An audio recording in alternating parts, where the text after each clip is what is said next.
사도신경으로 신앙 고백 드립니다. 나는 전능하신 아버지 하나님 천지의 창조주를 믿습니다. 나는 그의 유일하신 아들 우리 주 예수 그리스도를 믿습니다. 그는 성령으로 잉태되어 동정녀 마리아에게서 나시고 본디오 빌라도에게 고난을 받아 십자가에 못 박혀 죽으시고 장사된 지 사흘 만에 죽은 자 가운데서 다시 살아나셨으며 하늘에 오르시어 전능하신 아버지 하나님 우편에 앉아 계시다가 거기로부터 살아있는 자와 죽은 자를 심판하러 오십니다. 나는 성령을 믿으며 거룩한 공교회와 성도의 교제와 죄를 용서받는 것과 몸의 부활과 영생을 믿습니다. 아멘. 찬송가 390장입니다. 390장입니다.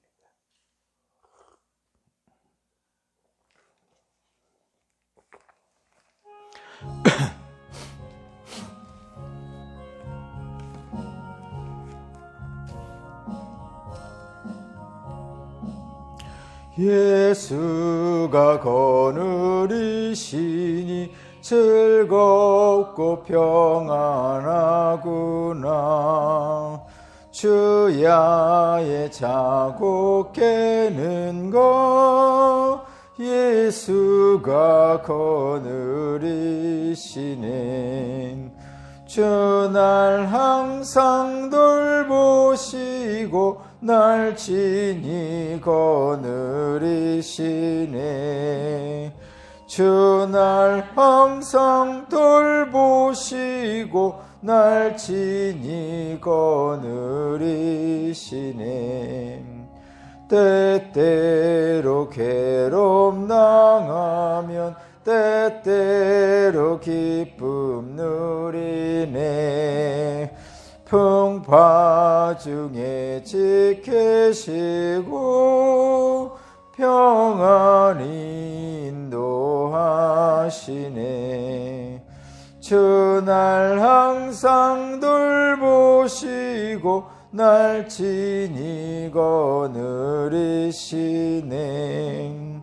주 날 항상 돌보시고 날 친히 거느리시네. 내 주의 손을 붙잡고 천국에 올라가겠네. 괴로우나 즐거우나 예수가 거느리시네. 주 날 항상 돌보시고 날 친히 거느리시네. 주 날 항상 돌보시고 날 친히 거느리시네. 이 세상 이별할 때에 마귀의 권세 이기네. 천국에 가는 그 길도 예수가 거느리시네. 주 날 항상 돌보시고 날 친히 거느리시네. 주 날 항상 돌보시고 날 친히 거느리시네. 아멘.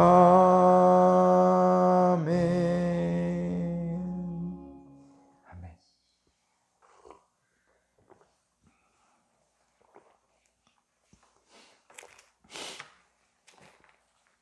오늘 주신 하나님 말씀은 출애굽기 10장 21절에서 29절입니다. 출애굽기 10장 21절에서 29절입니다.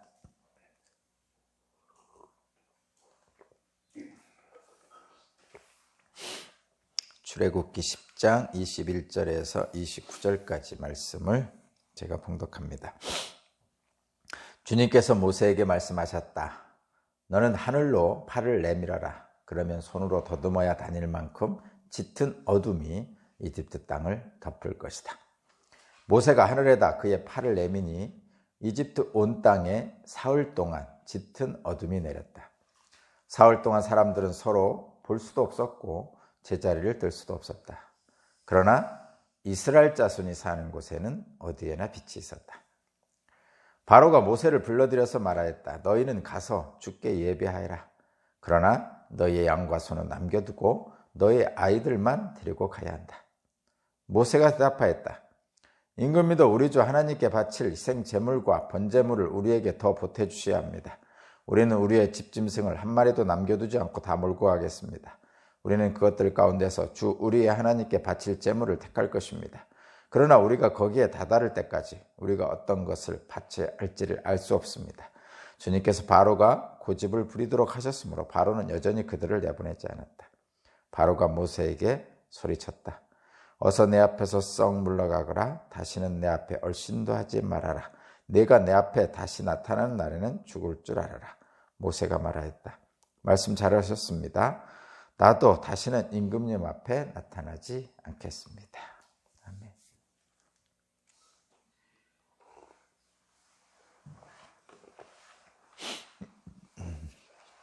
오늘 말씀의 제목은 빛 가운데로 나아가야 합니다.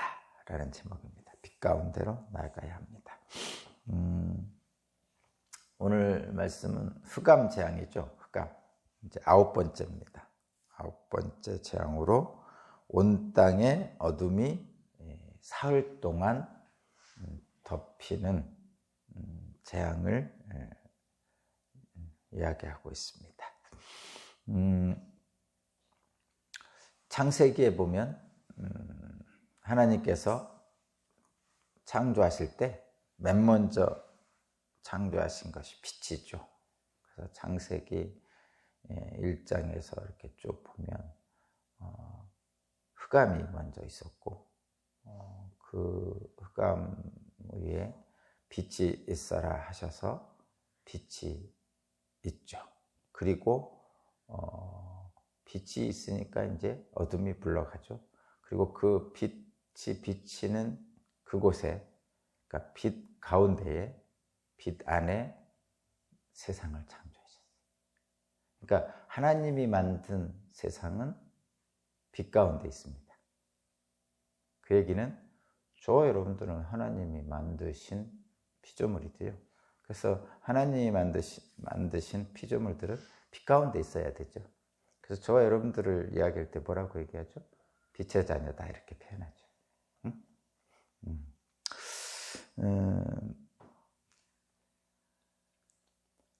우리는 빛의 자녀이기 때문에 빛 가운데로 나가야 됩니다. 사실 이거 명확한 건데 우리가 이것을 잊고 살죠. 근데 잘 살펴보면요, 우리는 빛의 자녀로 만들어졌음에도 불구하고 어둠을 사랑한다 이렇게 표현을 해요. 저 뒤쪽에 보면 어둠을 사랑하는 이유는 그거죠. 하나님과 등지니까. 하나님은 빛 가운데 우리를 창조하셨는데 하나님을 피해서 숨는다는 얘기는 어둠으로 숨는 거죠. 그죠? 저 자신을 봐도 숨고 싶을 때가 있잖아요. 그럴 때는 내가 안 보이게 숨잖아요, 보통. 근데 내가 안 보이게 숨으려면 어두운 곳으로 갑니다. 그리고 내가 뭔가 남 모르게 하고 싶은 게 있으면 어둠으로 가죠. 요즘 그런 거 있잖아요. 익명성, 인터넷이나 또는 옛날에 투서를 한다든가 이런 거 할 때는 꼭 그 자기 이름을 숨기고 하죠. 익명성. 그래서 익명성이 보장된다니까 좀 많이, 익명성이 보장되는 곳에서는 아주 대단히 난무하죠. 막 욕 같은 것들, 비난 같은 것들, 분노 뭐 이런 것들이 여과 없이 다 그냥 분출해 버립니다. 사실 여러분 자신의 마음도 한번 들여다봐요. 저 자신의 마음을 지금 들여다보고 있는 거거든요. 만약에 내가 드러나지 않을 수만 있다면 뭐까지 할 수 있을 것 같아요? 여러분들 이거 한번 생각을 해보는 거예요. 우리는 그렇게 가면 안 되지만 생각해보는 거예요. 만약에 내가 드러나지 않을 수가 있다. 내가 투명인간이다. 내지는 내 이름이 드러나지 않고 나라는 걸 아무도 몰라 라고 전제를 깐다면 무엇까지 하실 것 같아요? 할 것 같아요, 여러분은?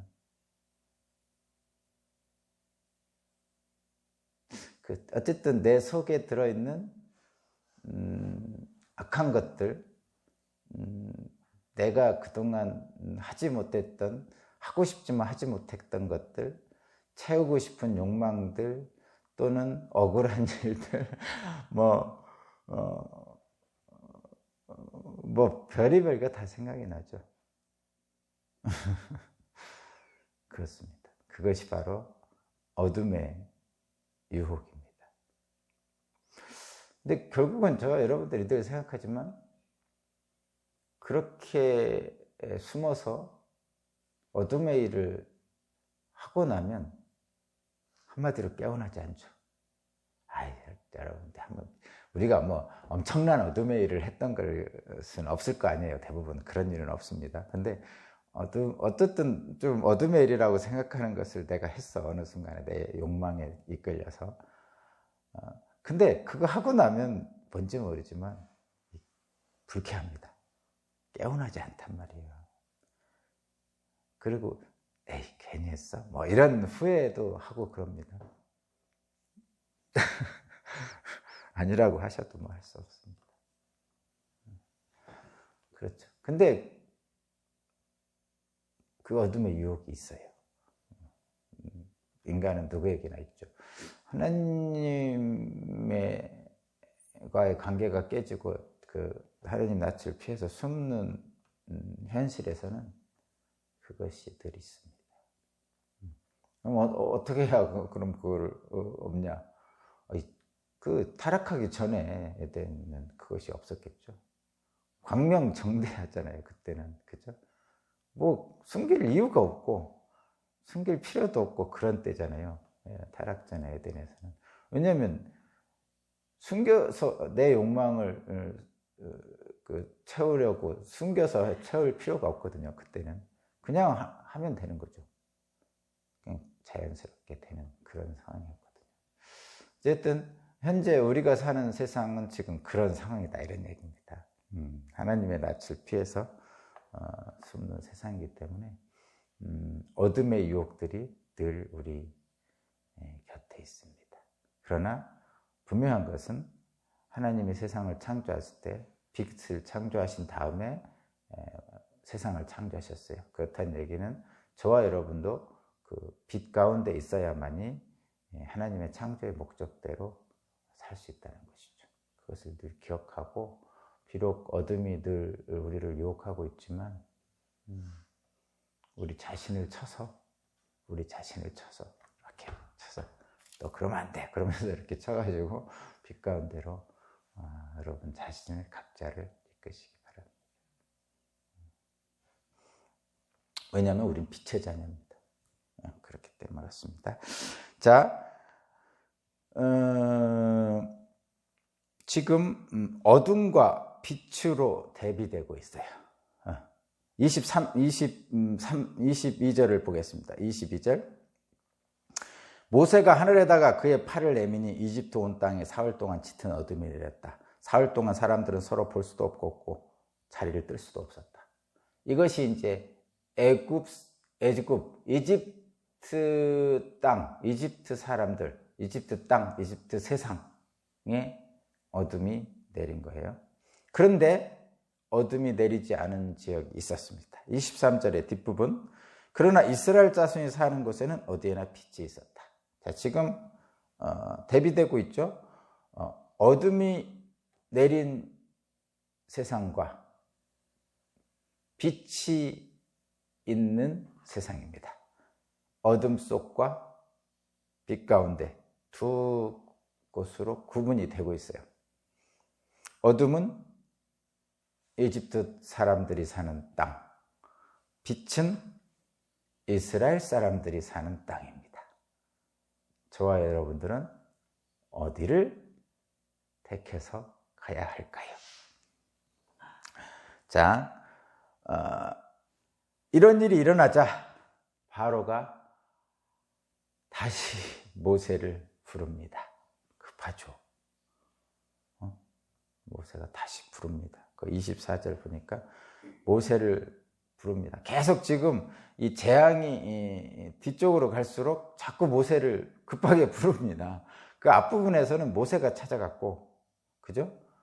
모세가 찾아갔는데 이제 재앙의 뒷부분으로 갈수록 자꾸 바로가 모세를 부릅니다. 급한 사람이 부르는 거죠. 처음엔 모세가 급했어요. 나중엔 바로가 급합니다.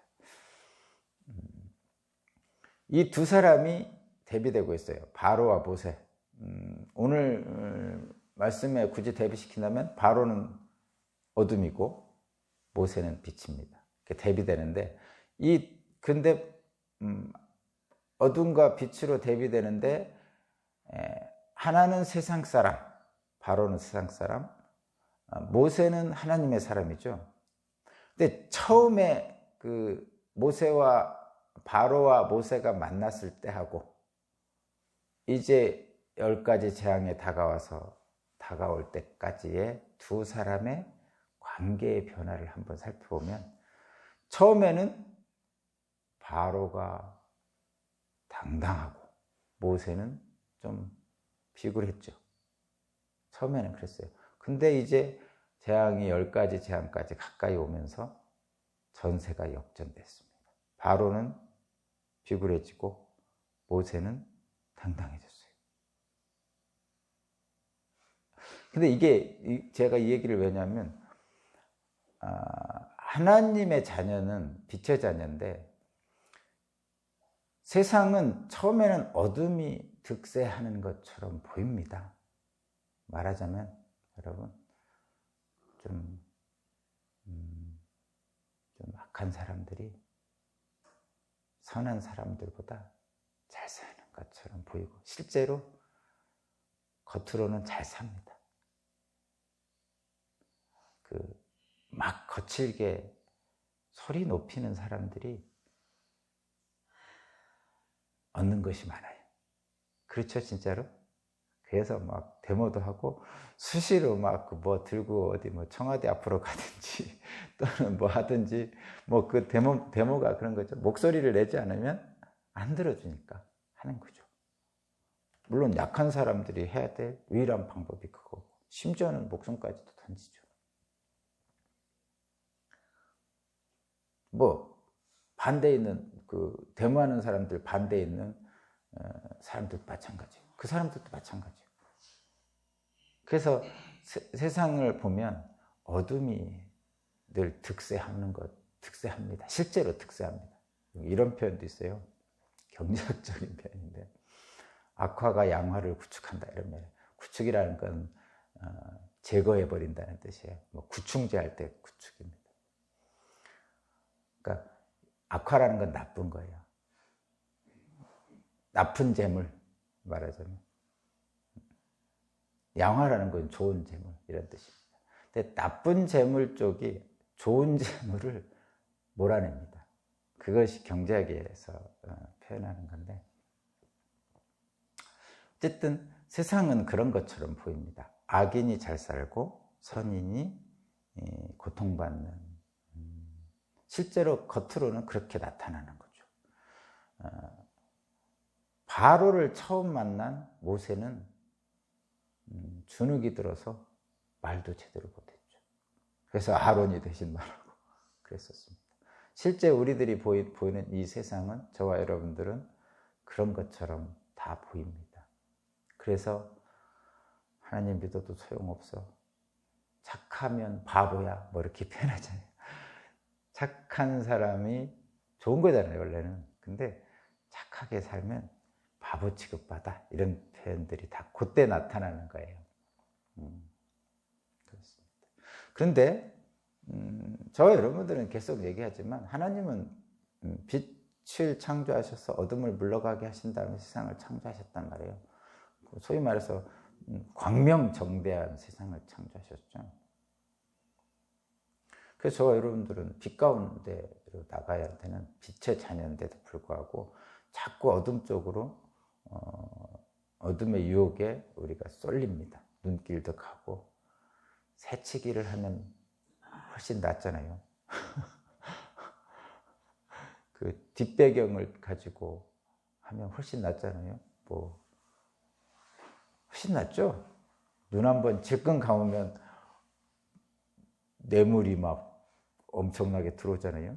뭐 이런 것들입니다. 이런 유혹들이 늘 어둠의 유혹들이 있어요. 그런데 오늘 이 10가지 재앙을 통해서 저와 여러분들이 기억해야 될 것은 하나님은 빛으로 세상을 창조하셨으니까 모세 편이잖아요. 그죠? 우리도 모세 쪽에 있어야 되겠죠. 결국은 10가지 재앙을 통해서 하나님은 바로와 모세의 처음 관계를 역전시켜 버렸단 말이죠. 하나씩 하나씩 시작하시죠. 그래서 이제 9번째까지 와서는 바로와 모세의 관계가 역전됐어요. 바로는 이제 정신 못 차리고 모세는 한마디로 신앙적으로 얘기하면 담대하잖아요.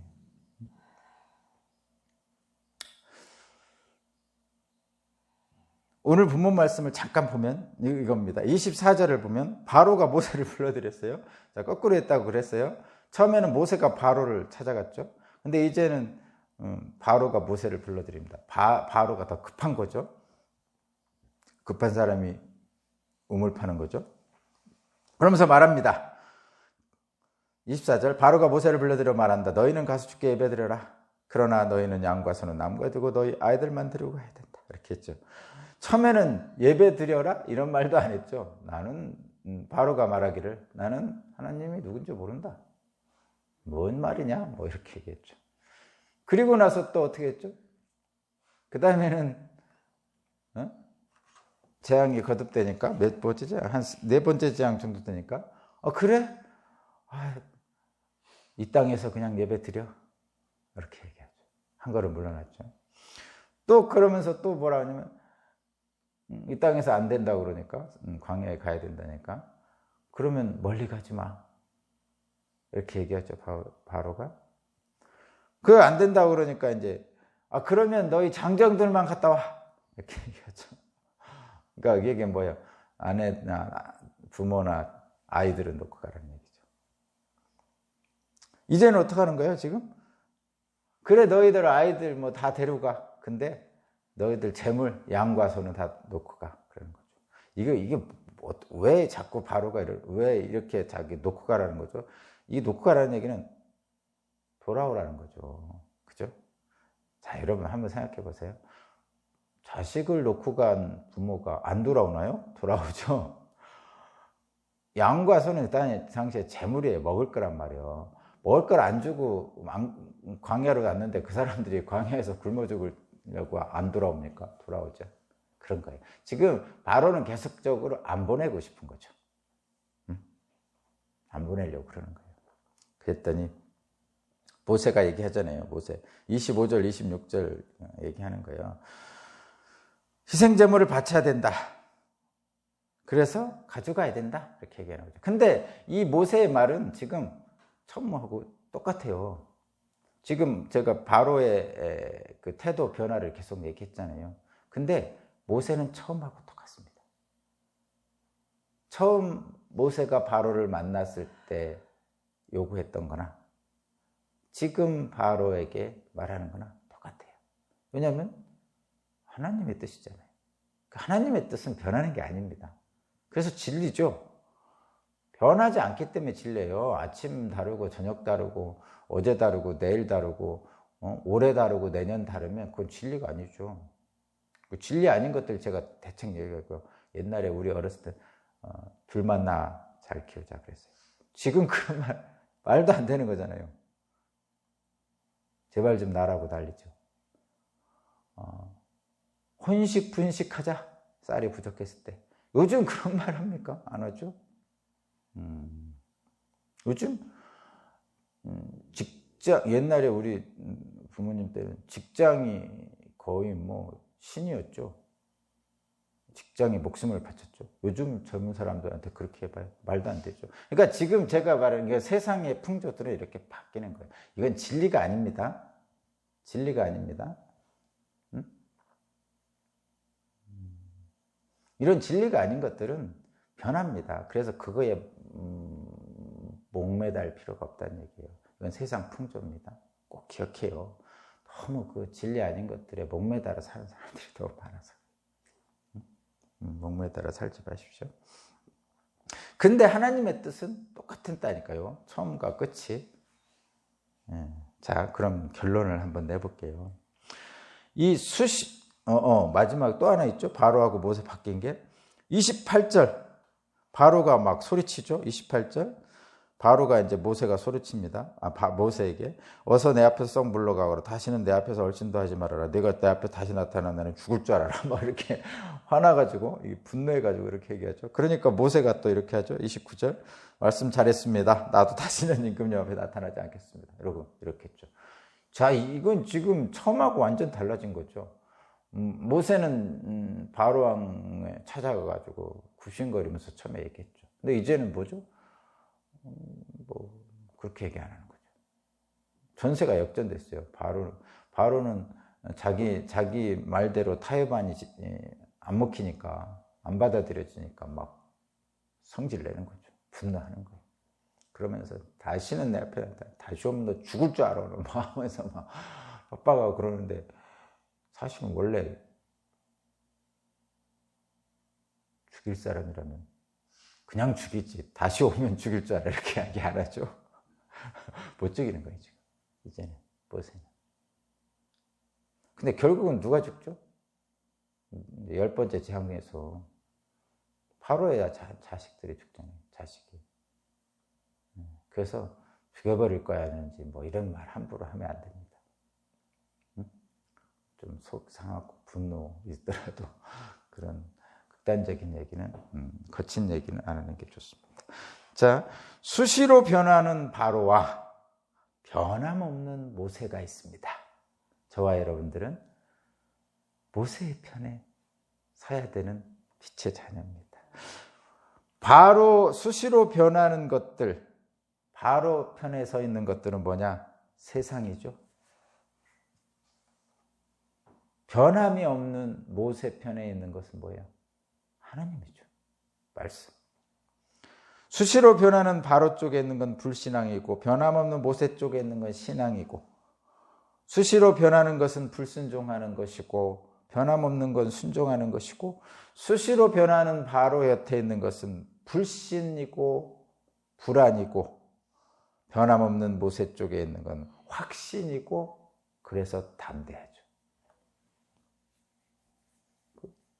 느낌 아시겠죠? 뭐 이거를 우리가 몰라서 못하는 건 아니지만 강조하는 겁니다. 그래서 우리는 어떻게 해야 되죠? 우리는 변함없다는 것을 신실하다고 표현하거든요. 신실하신 하나님 곁에 있어야 됩니다. 그리고 그 하나님이 신실하신 만큼 저와 여러분도 그냥 변함없이 신실하게 하시면 되겠습니다. 제가 처음에 좀 옛날 생각나서 처음에 제가 이 교회에 왔더니 어떤 분이 목사님 같이 똑똑하고 그냥 그분이 하신 말대로 하는 거예요. 똑똑하고 잘생기고 어디에 내놔도 부족함이 없는데 금방 가실 거죠? 뭐 이렇게 하더라고. 그래가지고 내가 막 웃었어요. 물론 갈 수도 있겠지 뭐. 한 2, 3년 하다가 요즘 뭐 2, 3년 하다가 교회 옮기는 분들 많이 있거든요. 갈 수도 있겠죠. 근데 뭐 가게 되면 가는 거지 뭐. 그러나 뭐 처음부터 갈 거를 예상하고 내가 삽니까? 응? 우리가 죽을 거를 예상하고 사나요? 아니잖아요. 사는 동안 열심히 살아야 되는 거죠. 그래서 그런 말을 하나. 그러면 갈 거를 예상하고 살면 내 아내하고 내가 결혼했는데 내가 저 아내하고 이혼할 거를 생각하고 살면 그 결혼 생활이 삶이 제대로 되겠냐고요. 안 그래요, 여러분? 응? 물론 이 교회가 내 거는 아니지만 내가 현재 이 교회에서 사역을 하고 있으면 이게 내 거지 뭐. 내 건 아니에요, 분명히. 그렇지만 내가 살고 있으면 내 거지 뭐. 내가 발을 딛고 살고 있고, 내가 여기서 삶을 가지고 있으면 지금은 내 거지 뭐. 언제든지 떠날 수도 있고, 뭐 안 떠날 수도 있고 그런 건 있지만 내가 가지고 있으면 내 겁니다. 내가 사용하면 내 겁니다. 그렇게 살아야지 그거를 나는 언젠가는 떠날 거야 그러면서 하면은 그 삶이 제대로 됩니까? 나는 언젠가는 나하고 사는 이 아내하고 이혼할 거야. 그러면은 그 아내하고 결혼 생활이 제대로 됩니까? 그거 다 가짜지. 그죠? 여러분도 마찬가지예요. 우리 이 땅에 나그네로 왔잖아요, 사실. 언제 다 죽잖아요. 그러면 대충 살아야 됩니까? 아니죠. 다 나그네로 살다가 다 죽는데 사는 동안 전부 내 거라고 생각하고 열심히 살아야죠. 내 거라고 생각한다는 것은 함부로 한다는 의미가 아니고요. 소중하게 생각하며 사는 거죠. 그죠?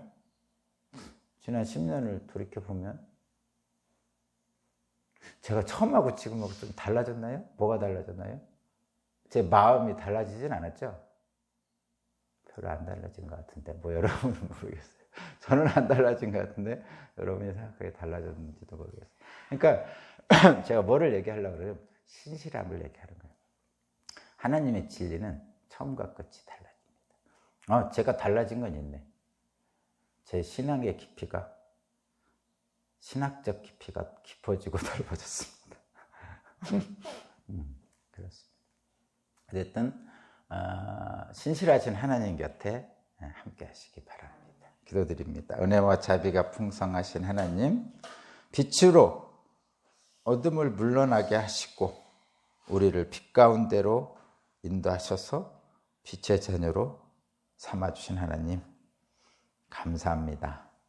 나도 주님께서 빛의 자녀로 삼아주신 것을 감사하면서 빛 가운데로 나가겠습니다. 성령님 함께하여 주옵소서. 감사드리며 예수 그리스도 이름으로